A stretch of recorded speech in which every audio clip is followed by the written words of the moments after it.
तो ये कितनी कमाल की बात है कि हमें पहले पता भी नहीं था कि देवी देवताएं वास्तव में कौन होते हैं। और अब बाबा ने बताया कि बच्चे अंत में ये गीत चलेगा हर जगह कि शिव शक्तियां आ गई। तो क्योंकि हमारा जो टॉपिक है वो भी इसी के ऊपर ही है कि अकेलेपन हम बिल्कुल ना रहे। बाबा ने बोला हुआ है कि इस संगम युग पर कोई भी ब्रह्मा कुमारी कभी भी अकेला नहीं है। तो बाबा कह रहे हैं अपने आप को सदा शिव शक्ति समझकर हर कर्म करती हो। ये पूछ रहे हैं बाबा कि हम, क्योंकि ये हमारे ही स्वरूप है। जैसे अभी गीत में बताया कि संतोषी माता कौन है, जिनको देख के संतोष प्राप्त हो। काली माता कौन है, जिससे कलंक सारे के सारे मिट जाए। तो ऐसे बाबा ने बोला कि अपने आप को शिव शक्ति समझकर हर कार्य करती हो। अपने अलंकार व अष्टभुजाधारी मूर्त सदा आपके सामने रहती है, कि हमारे सामने रहती है कि हमने ये बनना है, भविष्य में हमने ये पार्ट बजाना है। अष्टभुजाधारी अर्थात अष्ट शक्तिमान, जिसके अंदर आठों शक्तियां, जो हमारे 7 दिन के कोर्स में हम बात करते हैं, समाने की शक्ति और वगैरह वगैरह। तो सदा अपने अष्ट शक्ति स्वरूप स्पष्ट रूप में दिखाई देते हैं, कि उसमें हमारा चेहरा चमकता हुआ हमें दिखाई दे कि ये मैं हूं, मैंने ये पार्ट बजाना है चैतन्य में। शक्तियों का तो गायन है ना, शिवमयी शक्तियां तो शिव बाबा की स्मृति में सदा रहती हो। देखिए जितने भी गायन है भक्ति के, जितनी भी चीजें हैं, वो सारे के सारे इसी संगम की यादगार है कि भगवान ने आकर जब ऐसे मनुष्यों को देवता बनाया और फिर उनका गायन हो। तो बाबा ने कहा उनकी स्मृति में रहती हो। शिव और शक्ति दोनों का साथ साथ गायन है। जैसे आत्मा और शरीर दोनों का साथ है, तब तक इस सृष्टि पर पार्ट है, तब तक अलग नहीं हो सकते। जैसे शरीर और आत्मा दोनों मिलके जो है ये पूरा ड्रामा चलाते हैं। आत्मा शरीर के बिना कुछ नहीं कर सकती, और शरीर तो खैर है ही जड़। तो ऐसे ही शिव और शक्ति दोनों का भी इतना ही गहरा संबंध है, जो गायन है शिव शक्तिपन का। तो बाबा ने कहा ऐसे ही हमारा भी शिव बाबा के साथ बिल्कुल अटूट संबंध है। जैसे आत्मा और शरीर, वैसे ही शिव और शक्ति। तो ऐसे ही सदैव साथ का अनुभव करती हो, या सिर्फ गायन है? बाबा कह रहे हैं कि ऐसा हमें अपने अंदर अनुभव होता है, या सिर्फ हमें लगता है भाई ये तो गीत की बात है। सदा साथ ऐसा है जो कोई भी कब साथ को तोड़ ना सके, मिटा ना सके। ऐसा अनुभव करते हुए सदा शिवमयी शक्ति स्वरूप में स्थित होकर चलो, तो कब कब भी दोनों की लगन में माया विघ्न डाल नहीं सकती। तो बाबा ने कहा ऐसी उसमें हम उस स्वरूप में, जैसे कल बाबा बता रहे थे कि मर्ज ना रखो उस याद को, इमर्ज रखो, सरफेस पे रखो, एक्टिव रखो, शक्ति स्वरूप में रखो। तो बाबा ने कहा फिर कोई विघ्न आएगा नहीं सामने। कहावत भी है, दो 10 के बराबर होते हैं। तो जब शिव और शक्ति दोनों का साथ हो गया, तो ऐसी शक्ति के आगे कोई कुछ कर सकता है? इन डबल शक्तियों के आगे और कोई भी शक्ति अपना वार नहीं कर सकती है, वह हार खिला नहीं सकती। एक मैं शक्ति और दूसरा मेरा शिव बाबा, वो भी शक्ति। तो बाबा ने कहा ऐसी डबल शक्ति के सामने किसी की ताकत नहीं है जो सामने आ जाए। अगर हार होती है, वह माया का हार होता है, तो क्या उस समय शिव शक्ति स्वरूप में स्थित हो? बाबा ने कहा चेक करो कि जब कभी ऐसी हार होती है, कोई परिस्थिति आई और हम घबरा गए, और उसकी वजह से हमें हार हुई, उसमें जो हम चाहते थे वो नहीं हुआ, है ना?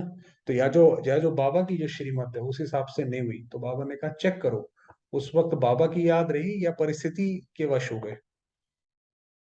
अपनी अष्ट शक्तियां संपन्न संपूर्ण स्वरूप में स्थित हो।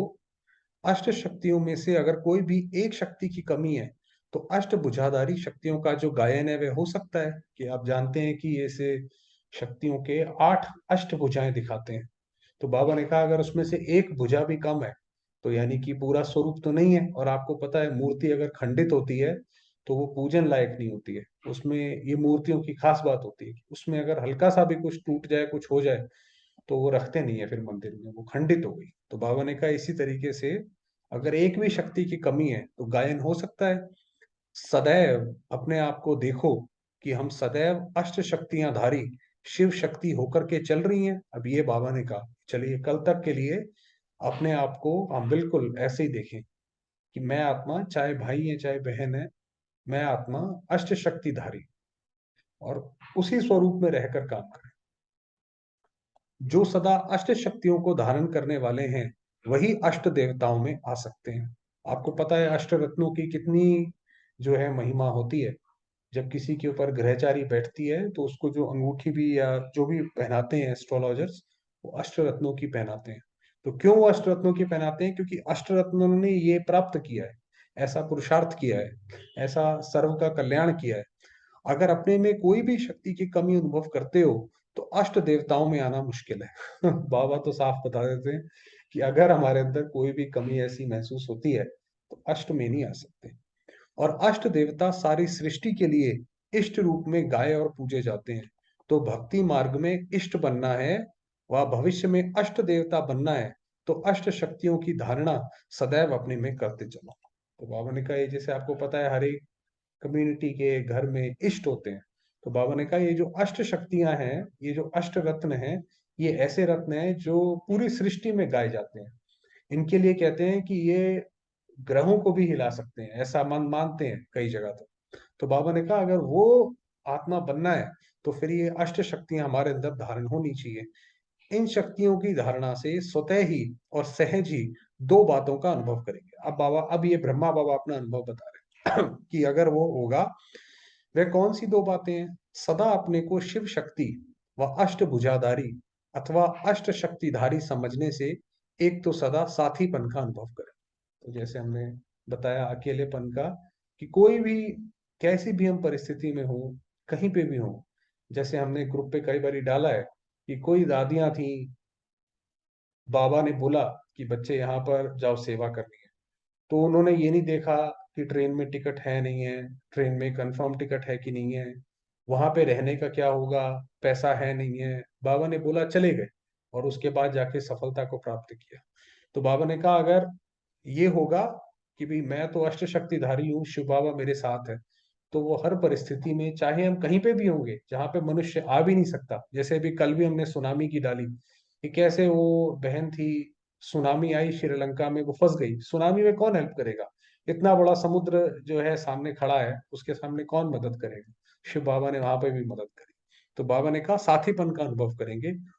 और दूसरा अपनी स्टेज साक्षीपन का अनुभव करेंगे। साक्षीपन माना जैसे ये ड्रामा चल रहा है, ये खेल हो रहा है, तो उसको जैसे साक्षी होके देखते रहे, जैसे कोई मूवी देखते हैं तो ऐसे देखते रहेंगे। एक साथी और दूसरा साक्षी, ये दोनों अनुभव होंगे, जिसको दूसरे शब्दों में साक्षी अवस्था अर्थात बिंदु रूप की स्टेज कहा जाता है। तो जैसे कल भी था कि बच्चे आप कहीं पे भी होगे, विनाश हो रहा होगा, बाबा को याद करेंगे तो बाबा साथ में। और साथीपन का अनुभव अर्थात अव्यक्त स्थिति का अनुभव कहा जाता है। तो जैसे फरिश्ता स्वरूप में मैं आत्मा बाप दादा के साथ हूँ, उनके साथ रहूंगी, तो बस बाबा की फिर जिम्मेवारी है, फिर वो निकालेगा, बचाएगा वहां से। कैसे करेगा, क्या करेगा, वो उसकी रीति नीति है। उसमें टेस्टिंग नहीं करे, देखते हैं बाबा मदद करता है नहीं करता है, चलो ये तो अपने पास एक हम करके रख लेना, उसके बाद बाबा ने किया तो ठीक है, ऐसे नहीं। बाबा जो है पूरा सर्राफ है, पूरा बड़ा व्यापारी है। तो उसके ऊपर पूरी तरह जब हम छोड़ देते हैं तो फिर वो आके पूरी मदद करता है। अष्ट शक्ति की धारणा होने से इन दोनों स्थिति का अनुभव सदा सहज और स्वतः करेंगे। ऐसे अनुभव करेंगे जैसे कोई साकार में साथ होता है, तो फिर कभी अपने में अकेलापन व कमजोरीपन अनुभव नहीं होती है। आप देखिए जानवर भी होते हैं, उनका बच्चा अगर होता है साथ में, माँ या उसके बाप में साथ है, तो बच्चे में कितनी ताकत रहती है। होगा बच्चा जरा सा, मगर वो जो है बड़े जानवर से भी लड़ाई करने से पीछे नहीं हटेगा, क्योंकि उसके माँ बाप साथ है। तो इसी तरीके से अगर हमारे साथ भी शिव बाबा है तो हमें और किसी से तो लड़ाई की क्या जरूरत है। जो साक्षीपन, निर्भय अवस्था, उसके अंदर हम रहेंगे। इस रीति से जब सर्वशक्तिवान शिव और शक्ति दोनों की स्मृति रहती है तो चलते फिरते बिल्कुल ऐसे अनुभव करेंगे जैसे साकार में साथ हैं और हाथ में हाथ है। वो दादी हृदय पुष्पा जब गई बैंगलोर, मधुबन से, जब बाबा ने बोला कि बच्ची अब आप जाओ, आपको सेवा करनी है, तो बाबा ने दादी को 10 रुपए दिए। बहुत पहले की बात है ये। वो 10 रुपए भी कुली ने ले लिए, खत्म हो गया। आप सोचिए एक ऐसे स्टेट में गई, एक ऐसे शहर में गई जहाँ पे उसकी भाषा नहीं आती वहां की, पैसा नहीं है हाथ में, रहने का कुछ पता नहीं, कुछ नहीं, और वहां पे भी कैसे बाबा ने पल पल पे उनकी मदद करी कि जाओ वहां पे जाओ, उससे बात करो, इससे बात करो। ये वास्तव में भागवत में गाया है। तो बाबा ने कहा अभी ऐसा अनुभव होगा कि जैसे साथ हैं। तो यही हमारे जो अभी जो हम बाबा का अनुभव करेंगे, भगवान जैसे हमें कैसे हमारी नैया पार लगाएगा, वही बाद में भागवत के रूप में बनेगा कि भगवान आया और उसने कैसे अपने बच्चों की मदद की। गाया जाता है ना साथ और हाथ, तो साथ है बुद्धि की लगन। अब ये साथ की डेफिनेशन बता रहे हैं कि साथ का मतलब क्या है। साथ है बुद्धि की लगन, कि बुद्धि का जो एक, क्या कहते हैं, लगन, जो एक बुद्धि का जोर लगा रहे वो हमेशा बाबा की तरफ लगा रहे, कि बाबा बाबा बाबा, उसकी तरफ लगन रहे। और सदा अपने साथ श्रीमत रूपी हाथ अनुभव करेंगे। ये वही बताया कि हर एक चीज से निकलना कैसे है, जैसे उसकी श्रीमत मिलेगी। जैसे अर्जुन था युद्ध में तो अकेला खड़ा था, सैनिक भी ज्यादा नहीं थे, कौरवों के पास सब कुछ ज्यादा था, मगर उसके पास स्वयं परमात्मा थे। तो वो उसको बताते थे, बच्चे यहाँ पे ऐसे करो, यहाँ पे ऐसे करो, निकल जाता था वो। तो हम भी निकल जाएंगे। जैसे कोई के ऊपर किसका हाथ होता है तो वह निर्भय और शक्ति रूप हो, कोई भी मुश्किल कार्य करने को तैयार हो जाता है ना जी। कोई किसी को आप काम बोलो, वो बोलता है देखो जी मुझे आधा तो नहीं है, मगर आप अगर सहयोग दोगे तो हम कर जाएंगे। तो ऐसे होता है। इसी रीति जब श्रीमत रूपी हाथ अपने ऊपर सदा अनुभव करेंगे, तो कोई भी मुश्किल परिस्थिति व माया के विघ्न से घबराएंगे नहीं। कि भाई जब हमें बाबा बता देता है कि बच्चे ये वाली चीज ऐसे निकल जाओ, किसी को कोई मान लीजिए हल्की सी बीमारी हुई, उसको ये टच हुआ कि भाई ये दवाई खाओ ठीक हो जाएगी, वो तो कहेगा ये तो बहुत अच्छी बात है, बीमारी आई तो भी क्या बात हुई, ये तो बाबा से अनुभव हो गया मुझे नया। हाथ की मदद से हिम्मत से सामना करना सहज अनुभव करेंगे। तो ये जैसे बाबा, जैसे वो दिखाते थे टीवी में पहले, वो हमें तैयार कर रहा है। जैसे हम अर्जुन है और हम हमारे सामने जो है बाबा पल पल पे कैसे हमारी रक्षा करते हैं। इसके लिए चित्रों में भक्त और भगवान का रूप क्या दिखाते हैं। शक्तियों का चित्र भी देखेंगे तो वरदान का हाथ भक्तों के ऊपर दिखाते हैं। ऐसे के दिखाते हैं ना कि भक्त बैठा है नीचे और शिव शक्ति ने उसके ऊपर हाथ रखता है, मस्तक के ऊपर हाथ दिखाते हैं। इसका अर्थ भी यही है कि मस्तक अर्थात बुद्धि में सदैव श्रीमत रूपी हाथ अगर है, तो हाथ और साथ होने के कारण सदा विजयी। कि जैसे वो कहते हैं भाई उसने, भगवान ने हाथ रख दिया उसके सर पे, ऐसे ही शिव बाबा ने हमारे सर पे हाथ रख दिया, तो उसकी याद और श्रीमत से हम निकल जाएंगे। ऐसा सदैव साथ और हाथ का अनुभव करते हो। कितनी भी कमजोर आत्मा हो, लेकिन साथ अगर सर्वशक्तिवान है, तो कमजोर आत्मा में भी स्वतः ही बल भर जाता है। बाबा ने कहा मान लीजिए नहीं है उस आत्मा के अंदर शक्ति, तो भी बाबा के बल से वो निकल जाएगी, उसके अंदर भर जाएगा बल। कितना भी भयानक स्थान है, लेकिन साथी शूरवीर है, तो कैसा भी कमजोर शूरवीर हो जाएगा। फिर कब माया से घबराएंगे नहीं। माया से घबराने व माया का सामना ना करने के कारण साथ और हाथ अनुभव नहीं करते हो। क्योंकि घबरा जाते हैं, घबरा गए तो बुद्धि की लगन तो घबराहट में चली गई, फिर कैसे श्रीमत कैच कर पाएंगे। तो इसलिए जैसे कि ये खेल की तरह पार करें, कि भाई कोई हमारे सामने आया है चीज और हम निश्चिंत रहे। ठीक है, माया आएगी अपने हिसाब से, जो वो करेगी खेल दिखाएगी, बॉक्सिंग का खेल है तो वो भी अपना कुछ दिखाएगी, मगर हम अपना निश्चिंत होकर बाबा का हाथ पकड़ के रखें, वो ले जाएगा निकाल के। बाप साथ दे रहे हैं लेकिन लेने वाला ना ले भी तो क्या करेंगे। जैसे बाप बच्चे का हाथ पकड़कर उनको सही रास्ते पर लाना चाहते हैं, लेकिन बच्चा बार बार हाथ छुड़ाकर अपनी मत पर चले तो क्या होगा, भूल जाएगा।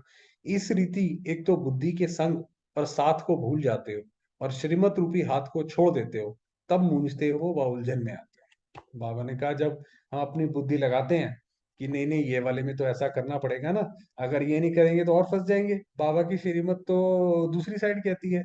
तो बाबा ने कहा फिर कंफ्यूज हो जाएंगे, फिर फंस जाएंगे।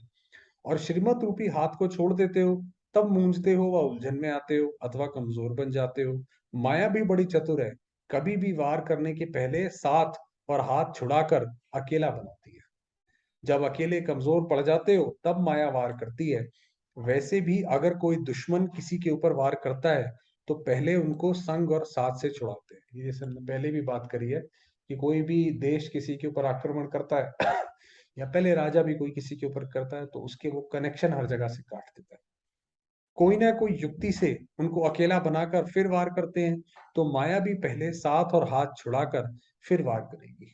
अगर साथ और हाथ छोड़ो ही नहीं, तो फिर सर्वशक्तिवान साथ होते माया क्या कर सकती है। तो भाई ये जैसे सीता के लिए बताते हैं कि उसने हिरन देखा, राम को भेज दिया, लक्ष्मण को भेज दिया, फिर अकेली रह गई, फिर रावण आया उठा के ले गया। तो अगर वो उसकी तरफ आकर्षित ही नहीं होती थी तो रावण आ ही नहीं सकता था ना।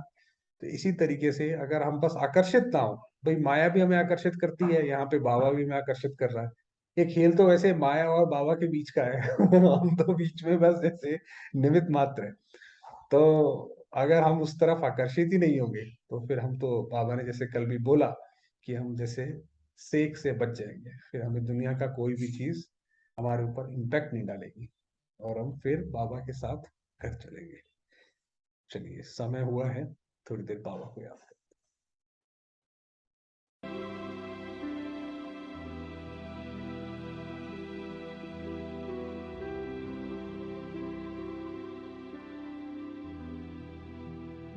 स्वयं को कंबाइंड स्वरूप में स्थापित करेंगे।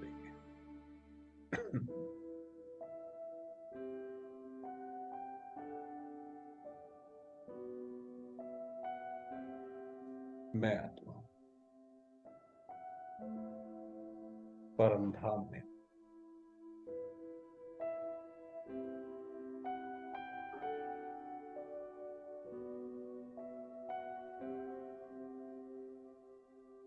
चमकता सितारा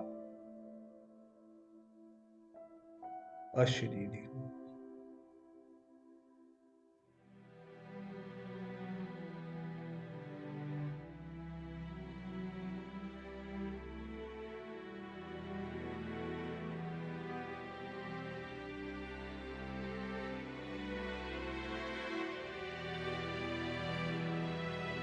चारों ओर दिव्य लाल प्रकाश,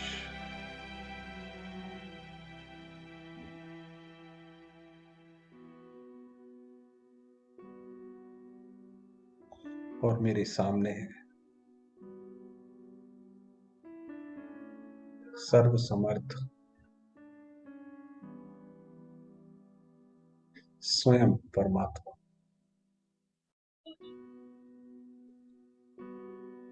निराकार शिव।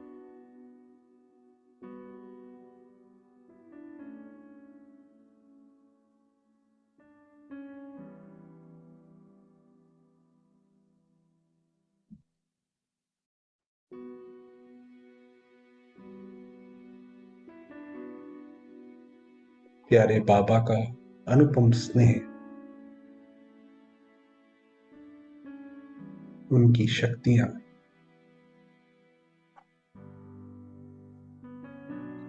मुझे आत्मा पर बरस रही हैं।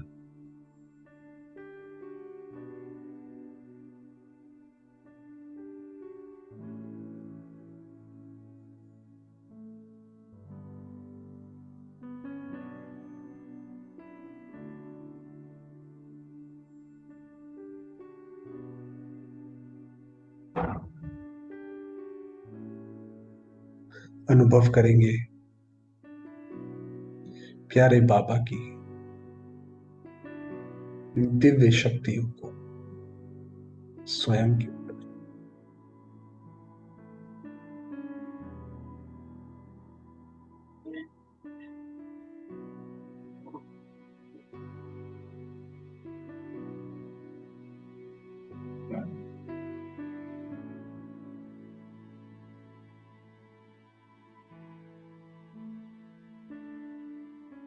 मैं आत्मा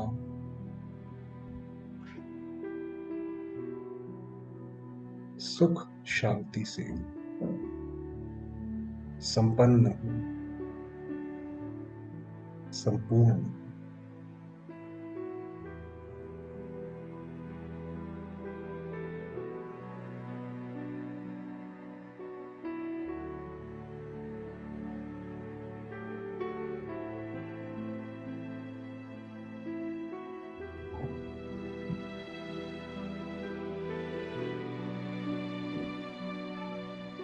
ज्योतिर्बिंदु शिव बाबा।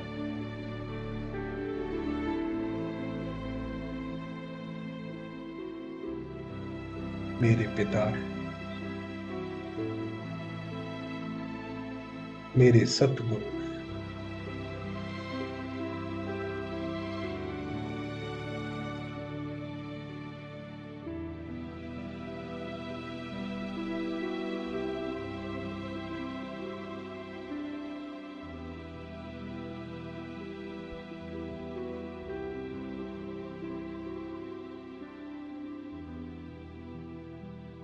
प्यारे बाबा की अनेकानेक किरणें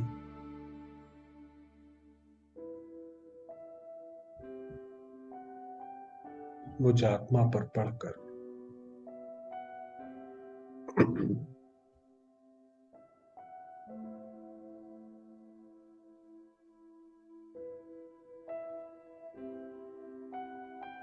सारे संसार में फैल रही हैं।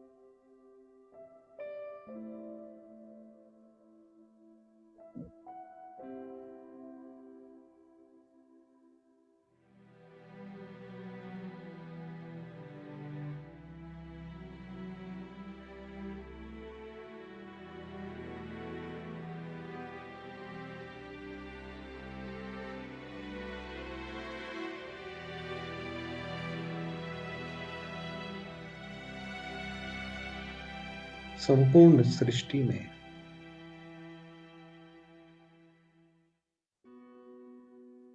शांति की किरणें व्याप्त हैं।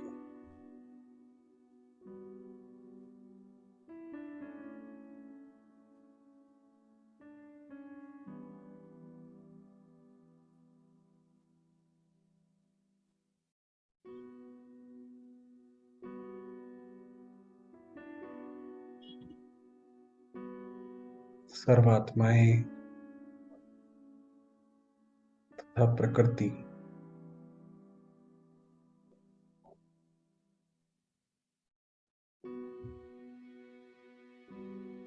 शांत है,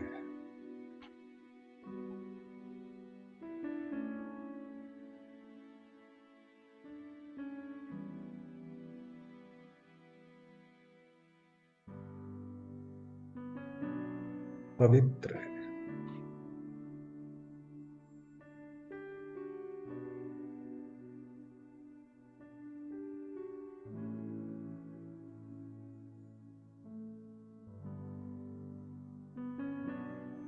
एक ज्योतिर्बिंदु की ओर आकर्षित हो रही है।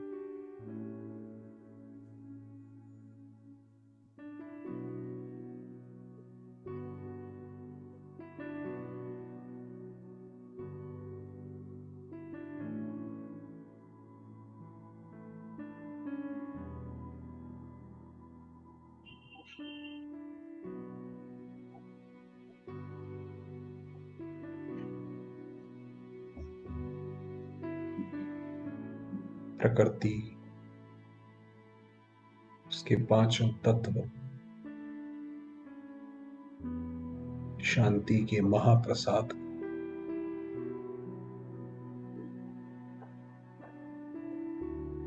स्वीकार कर रहे हैं।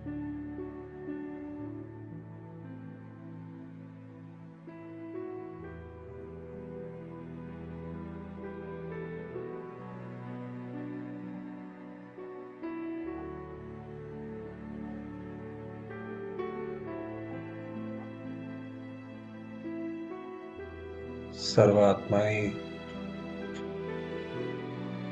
अपनी अनादि शांत स्वरूप अवस्था में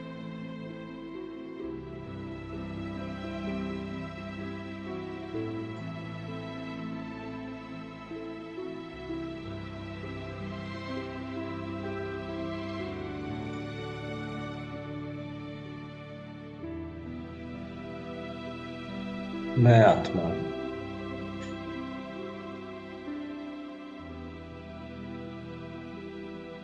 शिव के साथ कंबाइंड शिव शक्ति हूं।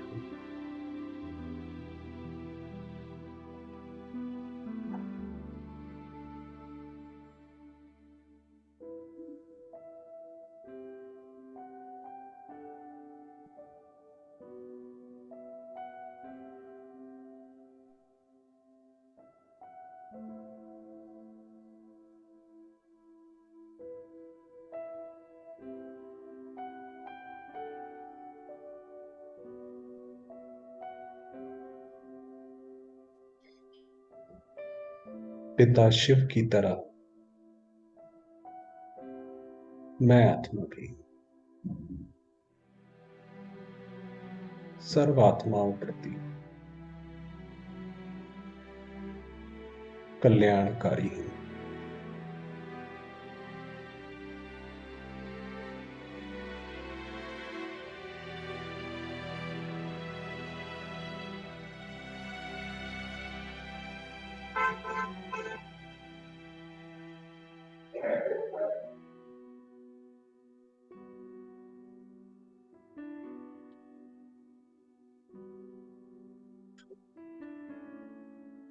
ओम शांति।